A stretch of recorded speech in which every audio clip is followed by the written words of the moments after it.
Yeah, just like I was saying before, it's just an embarrassment of riches here. The submissions I'm getting, the entries that I'm getting for the Brev level, they're all fascinating in their own way, and there are so many of them where the orchestrators are really working at a pretty high level, and this is just one of them. So, there will be a lot of things, a lot of coaching that I'll be putting into this particular entry, just like all the others. But there's no doubt that this is an exceptional entry. Uh, so so let's just start off from the beginning, and I will make any comments, any overall comments as I go, rather than just talking about it at the beginning, because there's so much to say. Um, so uh, Starting off, we got a little trumpet solo, which is interesting. That's I think this is the first one where there's just like a little solo trumpet.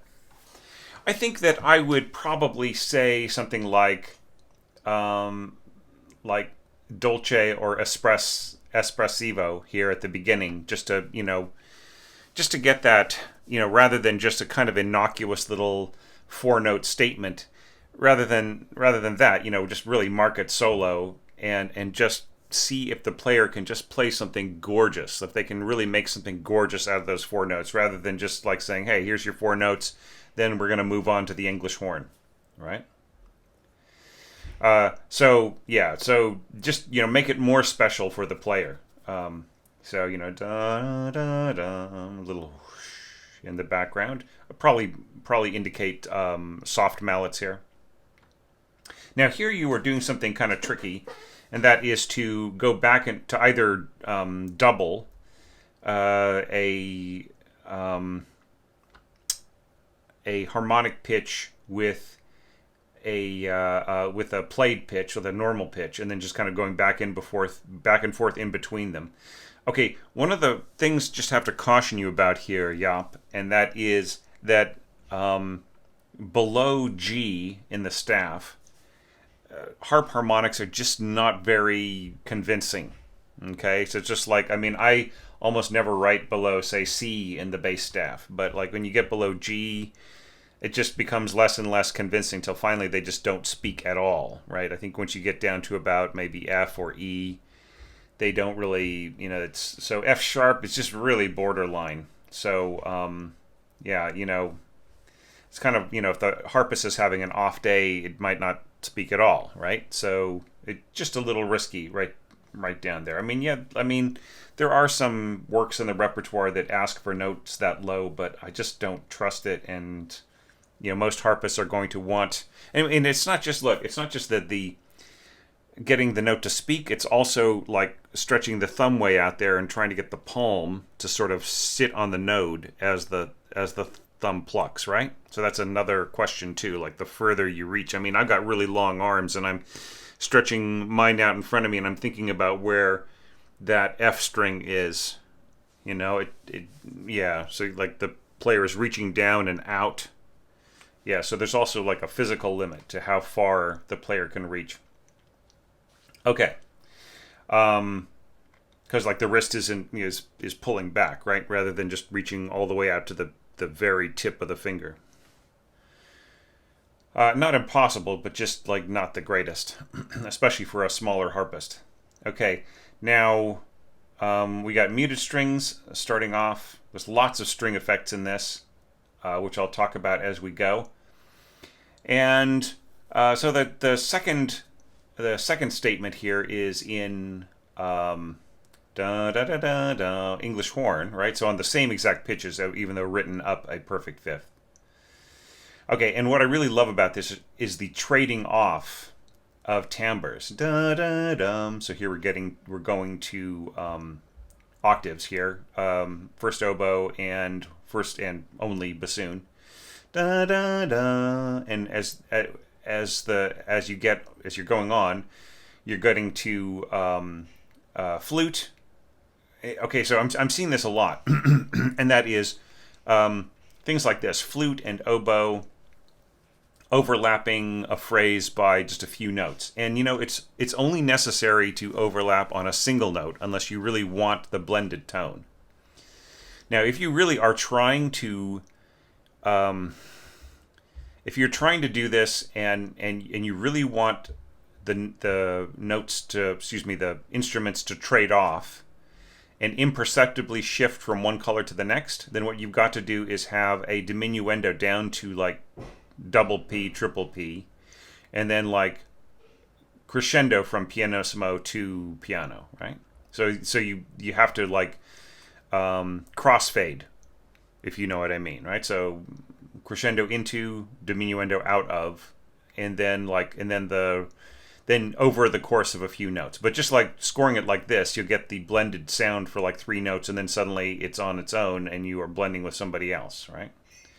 Okay, so here we're really getting into stratospheric territory for the clarinet player. Now, fortunately, you are going up to forte.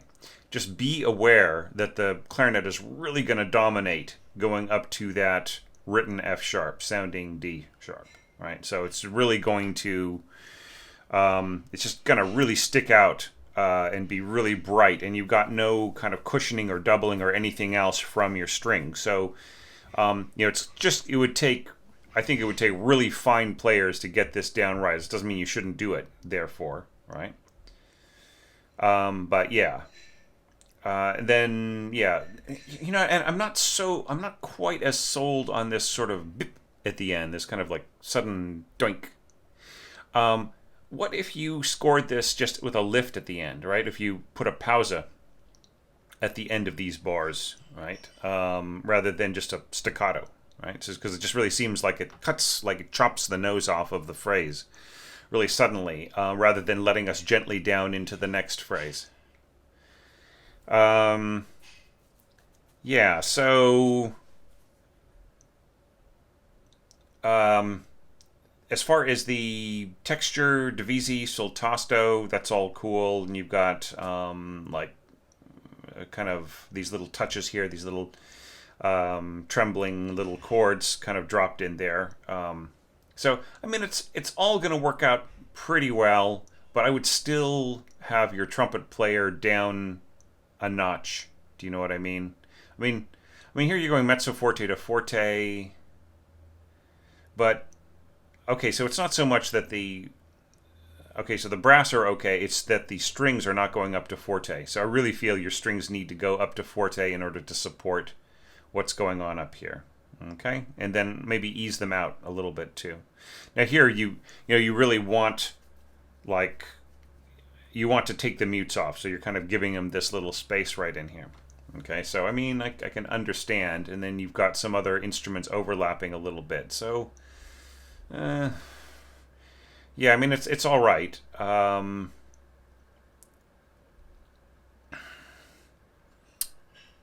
Yeah, I'm going to have some more to say about the harp later. I hope I will remember to put it in. This is beautiful, by the way. A little roll here in the bass drum. Just kind of using it as a bit of a kind of a textural element here.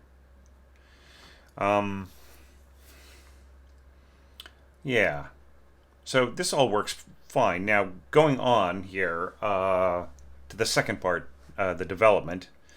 Da da da da, or da da da da da da da da dum. All right, so da da da da da. We have just a little bit of in here as if it were a secondary little motive, although it is actually like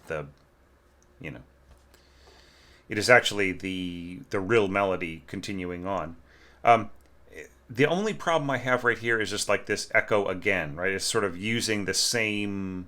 It's using the same 2 pitches in the resolution, right? So I feel it's what they would call a bit of a tautology, like back in the 19th century, right? They would have said, oh, you're kind of like we've already heard that, right? Is there another instrument that could be played with, or could that be doubled in strings or some other kind of thing to so because it's I mean, it is a resolution being used again by the same instrument, so it sits in the air. Do you know what I mean? And then you also you spike it way above here. That's kind of an interesting thing. that it's that it's sitting above the harmony, the original harmony note. I mean, and it does work to a certain extent, but yeah, I'm just not so sure about the repetition of the trumpet. So it's it's more like proportion. It's not all just about like texture, balance, and function. I mean, it's an element of texture, balance, and function that there are proportions, right, that have to do with the personality of the orchestrator. So I'm careful about this, not to impose mine onto you, right? So but all the same, I really like everything else about the way that this is scored. I like the bum bum bum bum. It's really cool to combine clarinets and oboes on that. Nicely harmonized right in there with a little trill on the violas, and then here, the viola trill and the I guess that's the first flute. Maybe that should be second flute right in there. Little trill right in there with a touch of harp and lower winds. Yeah, so I mean that all works good, except don't leave the staccato off of the English horn, right? And then once again, we've got that same note, like you're giving the main notes of the resolution to brass each time, right? So I mean that kind of creates just kind of an expectation. It becomes really familiar to the ear. So I would just say watch out. And also, just here I would mark the dynamic pianissimo, just so that the conductor has, is just sort of seeing everybody lined up. But here I would actually mark this mezzo piano in both harp and glockenspiel, right? Those notes.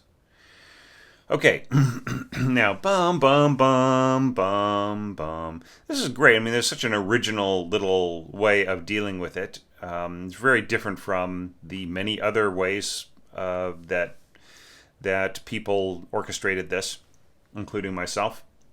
So you've got your got octaves in seconds and cellos, with the violas sort of taking up the harmonic cushion in the middle, and then just these little flurry bits. Okay, so just general observations about this and this right in here, and that is, by constantly asking the firsts to do the little bits of icing, you end up with not really having the strongest players leading.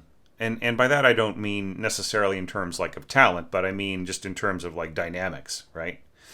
You're asking the seconds to lead the strings both times, and that's certainly functional, and there's no problem to it. But I would just say, watch out if this is something that you're doing a lot, asking the firsts to play sort of little bits of filigree, while the seconds kind of are just sort of acting as the firsts all the time. Then watch out for that, because that could be a weakness in your scoring. Okay, just there could end up several passages where things might have gone better if the firsts were in charge instead of the seconds, because the seconds are perfectly possible of doing stuff like this, right? And then just with it's not just to do with the with like strength and sound and everything, but it also has to do with just like visual leadership, right? The rest of the strings are going to be looking to the concertmaster to see, what's the bowing like right here, or just like they're just sort of going to be watching their every move. And in this point, at these points, they're not really doing things with the rest of the strings, right? So just watch out. I mean, I'm not saying you do that all the time, but there's definitely a risk there. Okay, so one thing about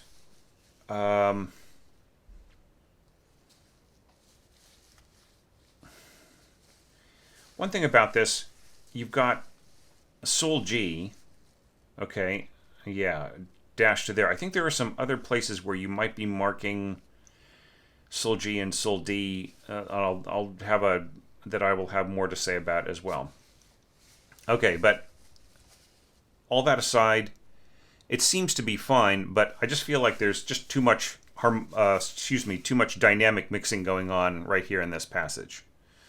right? Dun dun dun dun dun. So, you know, I mean, and this is also strange. Dun dun dun dun. Or sorry, dun. Sorry, dun dun dun. All right, so just yeah, it feels this feels a little melodramatic in here, just like the sudden drop, and then the forte and the sudden drop again. There will be a certain amount of rounding off of the note right in here, you know, just as the players release. And it's also not happening in strings, so you're going to sort of have this very strange strings versus winds dynamics going on in here. So I would just say, just try to find some more uniform way of expressing this. I think that would be a lot more effective. And it's okay. I mean, yeah, I mean, you sort of want this to be icing on here, but it's okay for it to be a louder dynamic right in there.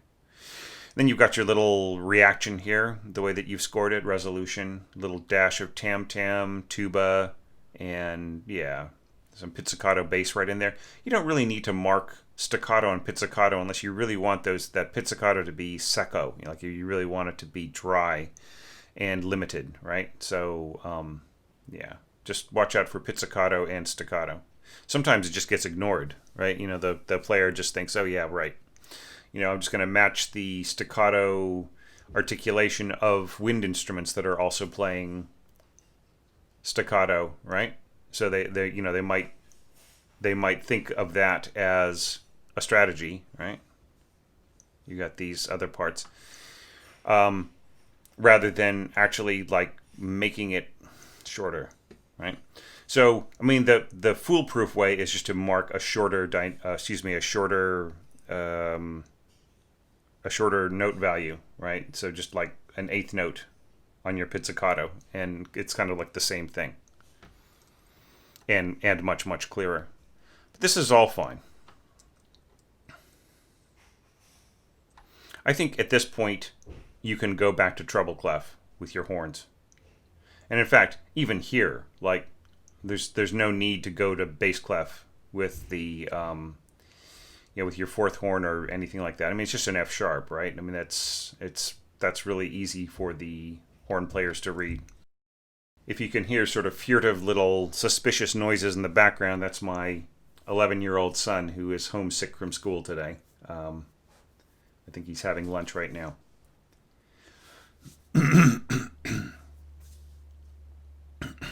So now we're getting back to bum bum bum bum da da da da da da da da da da and so on. All right, and this is cool. So, all right, so you're saying 1 Sol G or Sol D, 2 Sol G, all right, and then you got Sol G with your second violin. So you just really want a really chesty sound there, right? Okay, where does it end? Right? How far are you going to go? Is this next part right here, which sort of has a different character musically? Is that going to also be Sol G? Where do you stop? Where, do they, and also like since you've got, so here you want both parts, I would say tutti Sol G right here, just to be clearer. Right? And then maybe here you could go to norm or ordinario, right? Or wherever. I'm just going to assume that you intended to go right there, right? It's just the kiss of death for other people to assume what you mean, right, with your music. Kind of strange that we didn't get a cautionary D sharp right here. So I'm just wondering if you have your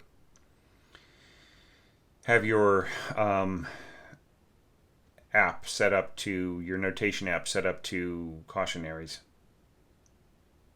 Yeah. Okay. So so that's all fine. As I said, a very chesty kind of a sound with those lower strings. And now going to da da da da da da da da da da da da. Yeah. So this is all fine. Now notice this is kind of an interesting mixture of very long bow strokes in your lower strings and just kind of this more articulated kind of lower winds scoring.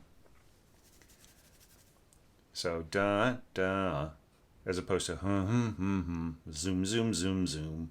I always think of the tenuto bowing as being zoom, right? Because it's just like really the bow is just zooming along and it's just playing. It might not be, it might not be playing that emphatically, but it just certainly is. It is using the full amount of the bow. Yeah, really no big critiques right in here. The balance seems all right. Yeah. Maybe some diminuendo right in here. Okay, just to match what's going on in the strings. Right, because like these players are just going to still be playing mezzo forte right here against softer strings. So that's not too much of a balance, but just, second pair of eyes, that's all I'm supplying at this point. Okay, so now we're going to da da da da da da da da da, little resolution. Okay, I really like the way that you double with English horn, then you double with trumpet, right? Nice clear sound here, right? There's a sense here, like here you're creeping up on mezzo forte with your strings and forte, and here you are just playing mezzo forte with your solo wind and then your solo brass, right? And since this is like an emotional statement here, da da da da da da da da, right? I really feel you need to have everybody on board with that, right? So I would say same markings, piano to mezzo forte in the English horn, and then here I would say mezzo piano or piano to mezzo forte here, right? And then you'll get a way better blend, right? Now, if you really want these instruments to stand out, then don't change anything. But I'm not so sure that is a great way to balance it with everything else. Okay. I mean, talking about emotional, you really are directing the, you're directing the listener towards that third beat each time. You're just really pushing that third beat there. So I feel that like just having these unadorned lines just sitting there mezzo forte on top of it, I think just really takes away from the emotional impact of what you're trying to do there. Okay, now here you are having a trade-off to the winds, and I feel that right here, just the way that it's scored, you will really feel the strings drop out, right? So it might be better for the winds to come in at forte, for the strings to be a little bit longer, okay, and then diminuendo, right? And then come in strong here. Da, forte piano. Yeah, but just like the way this is, I mean, you can even hear it in the mock-up too. There's like, of course, that isn't really the way that it would be played, but it's indicative. That sort of sudden bounce really kind of takes away the trading off that would normally happen over to the wind. So there just needs to be a little bit more glue there to make this a smooth transition. But this is really cool, the way that this is scored. Yeah, absolutely no problem there. A little punch on the forte, and then the sustain of piano. It should also be here in the oboe, right? Or else this G natural is just going to scream out above these strings. And then you've got your little resolution here, mostly in the clarinets. Okay, yeah, so now we're getting, we kind of go back to the main theme again. Da da da dum ba da da da dum bum bum bum bum bum bum. We have to state it again. So solo. Okay, so here we've got some balance problems. All right. I feel pretty strongly here on this sort of uncertain dynamic markings here for the lower strings. Okay, so I feel pretty strongly that this should be soft for everybody but the soloists, right? So I think there's absolutely nothing wrong with pianissimo brass and pianissimo winds right here. Okay, and it's just because solo strings are just so delicate, and especially you know, yeah, I mean, if you are having brass as part of the texture, to have the the solo cello in there, really rising up fairly high. I mean, this is all really doable by a good concert master, a good principal cellist. It's all fine. However, um, yeah, I feel that this, like, I mean, you're even like mezzo forte right here with your English horn. I mean, what is the dynamic for the soloists? Right? How big are they going to get? How big is everybody else getting? Right? I feel that those questions were not adequately answered right in here. I would say really, really spend a lot of time telling the solo string players exactly what they need to do here, how big they need to get. And then everybody else back them the heck off. If you're only going to be getting up to, like, say, mezzo forte at maximum in your solo strings, then I wouldn't start mezzo forte with your English horn. It is just going to pop out of the texture just so brightly. Probably a better way to do it would be to maybe start the crescendo a little bit earlier, go up to forte dolce right in here, right? And then, as far as everybody else is concerned, this could, the English horn should probably start at like piano or mezzo piano, right? And then increase to a mezzo forte, probably piano to mezzo forte, I would say, at the most, right? Because it's really going to be a big sound right in between these big stretched out octaves, right? So yeah, that's just my take on that.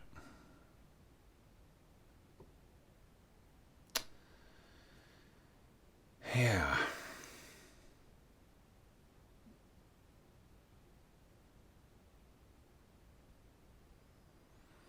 Okay. So yeah, I mean, yeah, actually doubling the cello there. Sorry, I didn't mean to give the impression that the English horn was playing between the two solo players, but yeah, the doubling the cello right in here. Actually, not a bad idea, but it's going to overwhelm that solo cello, right? If you mark it mezzo forte here. Okay, so just some really minor things, but like the way that it's scored is all fine, right? Most of the scoring strategies in here are just like really sound, right? Just really really great decisions that you made. Okay, so now we get to the kind of coda section. So so I'm just going to just point out here, is it too much to rip up to the cascading notes every single time? All right? Like every single time we're ripping up to the sort of the petals falling from the cherry tree. Okay, this is really lovely. The alternating of different tremoloed notes in the violins. What a very cool idea. Okay, tutti divisi. I'm not so sure you need to go to sul ponticello here. I mean, I don't see anything in the texture that necessarily like you know adds to that, right? Like what part of the texture in the other instruments contributes to the kind of iciness of sul ponticello there. I'm not so sure that that's necessary. So yeah, so atu soli. I mean, even a single horn here would be brilliant. Make sure that you're marked like just like have horns in the middle, right? For your once you get past the beginning, right? So like because it really looks like horn one and horn two, like it doesn't really make any sense with having like a duet here, right? And once again, completely unnecessary bass clef for that C sharp. And here you're just dovetailing, right? To give it a little bit of extra time. Yeah, but is this two horns to match the previous two? Or is it just one? Okay, just a touch on the bass drum. Once again, it's just all you need is just yeah, all you need is just like a quarter note, unless you have some really specific reason why the membrane should keep vibrating. Most percussionists are going to want to stop the vibration because that becomes part of the sound that is sort of unpleasant. That they because the boom of the bass drum is enough to push the air in the hallway. Okay, and then yeah, so sul tasto here we've got these lovely little touch 5 and touch 3 harmonics right in here. Octave harmonic right in there. Yeah, I mean, all doable. You may find the cellist figuring out what you want them to do, and instead of just like using open strings like this, they might just like cheat and do like a touch 4, right? Okay. Yeah, so this is a really cool idea. The kind of the rippling harp and the staccato winds and everything kind of falling down from that. All right, a lot of dynamic mixing here. So why couldn't everybody be pianissimo except for the horn, piano, right? And this trade-off has got to be the same dynamic. And then the harp, piano, right? And then you get the same effect, basically. All right, and then da da da dum.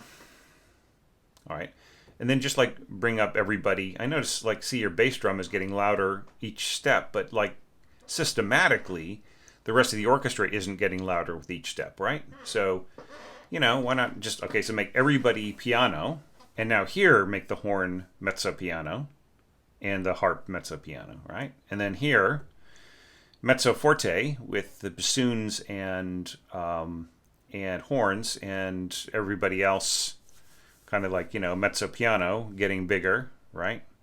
I don't know, that spoils the delicacy of it really, but I mean, I'm just saying, like, if you're gonna just amp up on the bass drum, you're gonna want the rest of the orchestra to somehow compensate so the bass drum doesn't just start to stick out of your texture. By the time you get here, the bass drum is the loudest thing, right? You're just kind of hearing this thump, right? It's kind of like the ogre. We're focusing on the ogre coming to visit Lili in the garden, right? And it's stomping along. As far as the scoring goes, it's all pretty functional. It works great. You got your little flute and your, little piccolo doing its cute little twitters and everything else. We got our birds, we got our cascading harp, we got the glockenspiel up there. That's all fine. Okay, and then, little trills. I like the trill, actually. Then, ripping up to, piccolo, elbow, da da da dum, with the horn and the trumpet and a nice stack. That is really, really cool. Okay, and just like before, this, kind of rippling. So here is where I would say watch out, because you have really baked in the harp by the time we get to this point.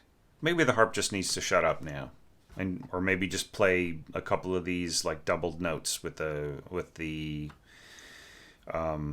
harmonic, right? Because this roll and then this kind of rip up here, it just seems like too much after all of this. It's like, oh, we're this is continuing, but it doesn't. So it really takes the attention away from the beautiful delicacy of everything else that is going on there, right? And it is lovely. You've got piccolo and clarinet working together right in here, and yeah, that's going to be like, if they can control it, that's going to be a beautiful, like, icy little sound right in there, right? I mean, that's where the sul ponticello would really be supporting that particular timbre, but maybe just a little too cold, I guess, in the end. Maybe to kind of make this more frozen, you could tell everybody to go non-vibrato, right? Just completely no nuances, no vibrato, and just chill all the way to the end. Not your melody instruments, but all of the texture behind it. Right, and then horn. Ba da da da. Yeah. Yeah, supported by some by a little bit of harp right in there. Yeah, so I mean the ending works great too. So yeah, I mean just I would just say maybe go back over it and kill your darlings, if you know what I mean. Like just maybe take out some parts of it that maybe stage manage the music a little too much. That like kind of tell the audience what to pay attention to, right? Rather than just kind of painting a really beautiful picture and letting the audience sort of hear what it needs to hear.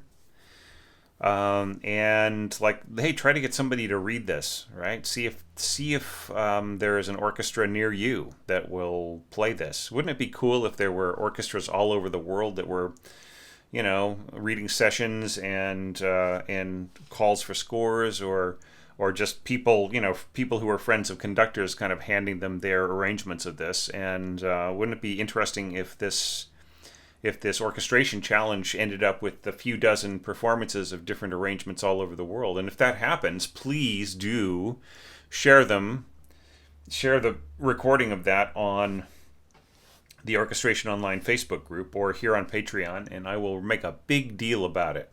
Okay, so once again, Jaap, thank you. I mean, wow, we've got some history together, and I've seen so much of your music and seen your contributions to these challenges and everything else, and you're supporting on Patreon, and it's just really great to have another score from you, and just to see your orchestration was already great when I first started looking at your music, and it's just gotten better and better and better. So I hope that my suggestions aren't too annoying or useless.